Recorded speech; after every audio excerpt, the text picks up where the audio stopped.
Oke, selamat datang kembali di video saya. Di video kali ini saya pengen membahas pertanyaan dari salah satu subscriber saya yang nggak mau disebutin namanya ya karena pengen privacy. Jadi dia bertanya gini, "Bang, saya udah 20 hari lebih nggak PMO, tapi tadi pagi saya malah relapse dan saya sangat menyesal. Saya melakukannya karena saya nggak ada kegiatan pas tadi cuma jaga galon di rumah. Karena gabut saya scroll TikTok, nongol cewek cantik joget. Akhirnya di situ saya nafsu mencoba PMO dan teringat pada cewek terakhir yang saya jadiin bahan, akhirnya saya PMO. Padahal udah 20-an hari nggak PMO. Nyesel banget, saya menyadari itu kesalahan saya jujur aja kenapa saya bisa sekuat itu 20-an hari nggak PMO karena saya sibuk ngajar di hari Rabu doang. Jadi solusinya saya harus nyibukin diri di hari libur juga kah biar saya nggak PMO?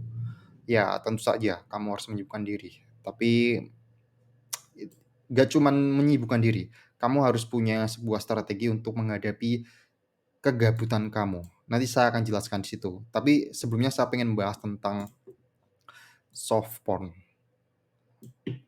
Banyak orang yang relapse PMO, yang saya terima curhatannya itu bukan karena dia nonton video pornografi lagi, bukan nonton JAV lagi. Mereka udah berhenti nonton kayak ginian. Tapi mereka selalu ke-trigger dan kemudian relapse karena media sosial seperti TikTok contohnya. Seperti yang dialami oleh teman kita tadi. Dia scroll TikTok, nongol cewek cantik joget. Nah, media sosial seperti TikTok dan Reels itu kan sebuah media sosial yang kita nggak tahu ya, apa konten yang akan datang pada diri kita. Si teman kita ini mungkin nggak mengharap akan ada cewek cantik joget di situ, tapi karena dia scroll TikTok, tiba-tiba muncul kayak gini. Karena memang media sosial ini sekarang bekerja secara, apa ya namanya, algoritmanya itu berdasarkan apa yang kita lihat. Karena mungkin awalnya juga banyak sekali konten yang seperti itu dan membacanya jadinya disuguhkan konten yang seperti itu juga. Nah, inilah yang membuat orang kebanyakan relapse.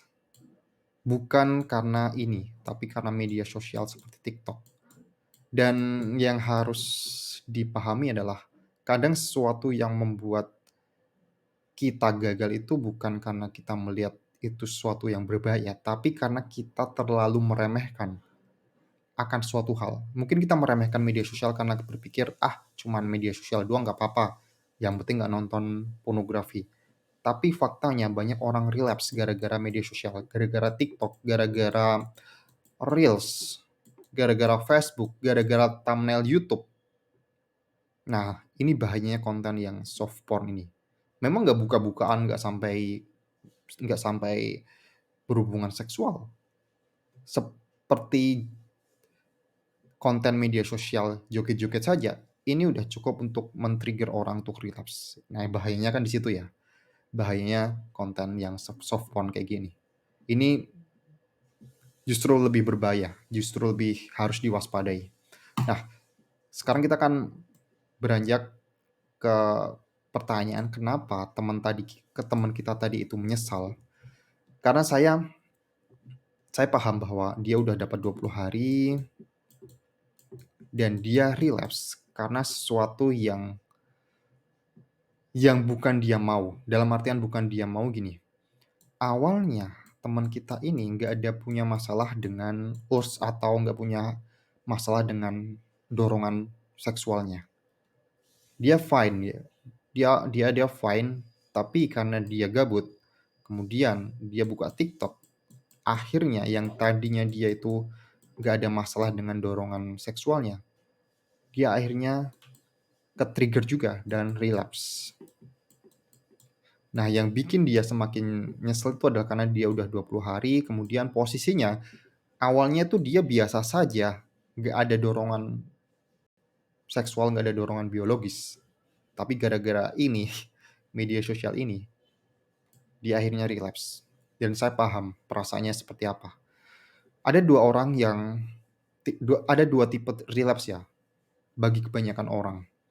Ada orang yang memang itu tuh dia itu udah berhenti dari media sosial, udah nggak nonton medsos lagi, udah menjaga pandangan, tapi memang dia itu ada dorongan biologis, dorongan seksual yang cukup besar di tubuhnya. Dan ini adalah sesuatu yang alami, ini adalah sesuatu yang natural. Kita sebagai pria itu memang secara naluri sangat normal kita merasakan energi seksual itu. Dan kadang orang relapse tanpa trigger pun bisa. Ini yang harus dipahami teman-teman di sini semua ya. Karena ada juga orang yang relapse tanpa trigger. Nah, saya tidak mengatakan bahwa orang yang relapse gara-gara trigger ini jadi membenarkan juga ya, karena faktanya energi seksual ini itu bisa dialihkan ke hal yang positif, mungkin ke aktivitas yang produktif atau mungkin yang sifatnya kreatif gitu ya. Tapi kalau dibilang mana kadar yang lebih destruktif, tentu yang ini, yang ke-trigger. Dan justru ini yang membuat orang tuh jauh lebih nyesel juga. Kalau ini memang adalah dorongan alami yang ada di dalam tubuh, tanpa tanpa ngerasakan apa-apa pun jadi kayak horny sendiri gitu ya. Ini bedanya di situ. Dan solusinya apa? Solusinya menyibukkan diri tentu.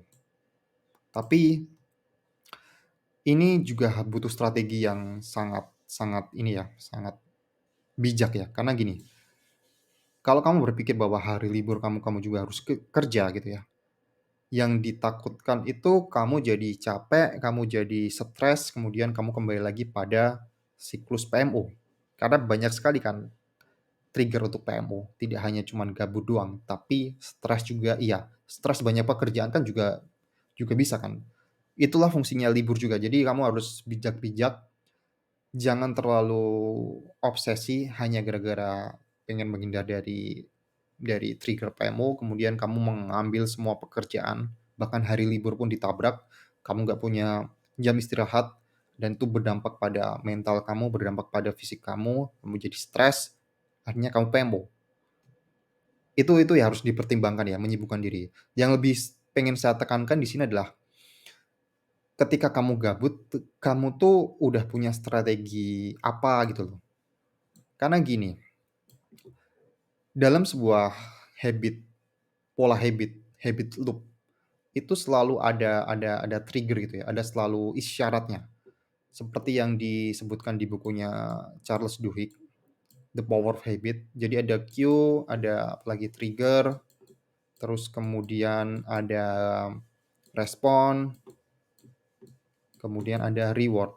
Nah, dalam konteks teman kita tadi, Q ini isyarat ya. Q ini adalah dia gabut. Kemudian ketika gabut, dia itu buka TikTok. Nah, ketika buka TikTok, di sini dia merasakan hawa nafsu tadi, dorongan seksual karena dia melihat cewek cantik. Akhirnya dia merespon dengan PMO dan akhirnya dia puas atau orgasme. Ya meskipun banyak orang yang mengatakan bahwa ketika setelah orgasme dari PMO itu banyak yang menyesal, tapi sepersekian detik saya yakin bahwa di situ ada sebuah kesenangan. Sepersekian detik itu pasti ada sebuah kayak perasaan lega. Nah, di sini yang harus ditekankan adalah sesibuk-sibuknya orang, sepadat-padatnya orang pasti akan mengalami gabut. Pasti akan mengalami gabut. Sepersekian waktu pasti pernah mengalami gabut. Jadi strategi menyibukkan diri itu efektif, tapi strategi untuk mengantisipasi gabut itu juga efektif. Apakah kamu akan buka TikTok atau kamu memilih aktivitas yang lebih bermanfaat atau yang lebih bagus, yang lebih memberikan dopamin secara jangka panjang? Apakah baca buku atau apa gitu ya?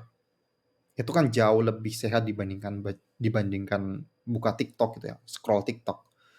Jadi jangan salahkan gabutnya karena semua orang pasti akan merasakan gabut. Semua orang pasti akan merasakan rasa bosan.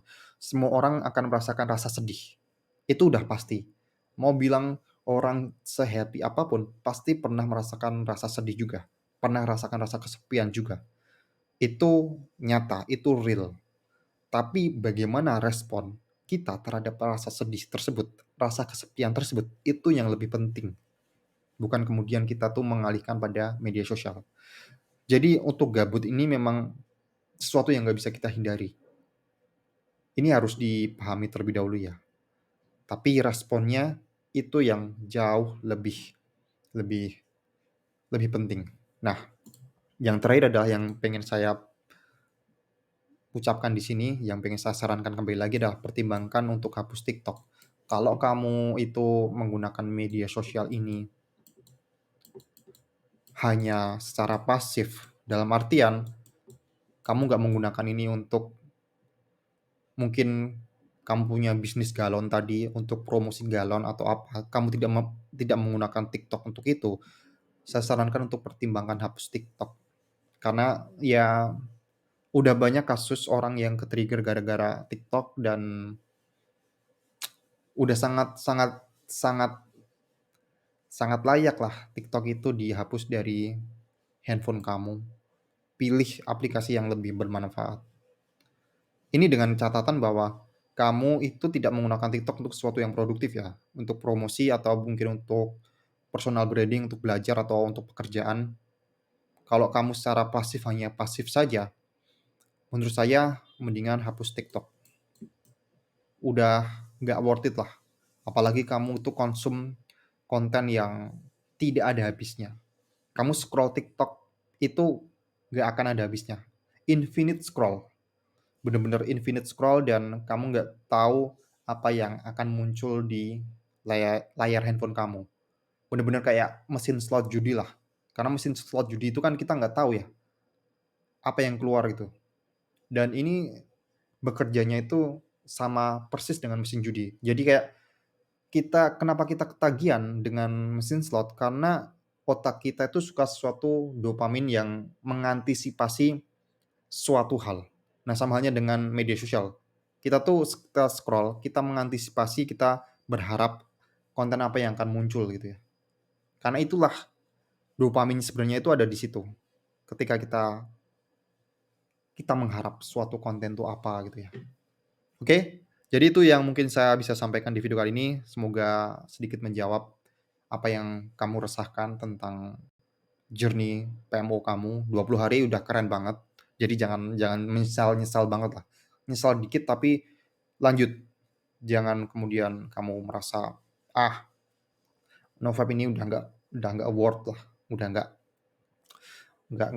nggak mau lanjut lagi." Jangan seperti itu. Oke, terima kasih sudah nonton video sampai sejauh ini dan sampai jumpa di video berikutnya.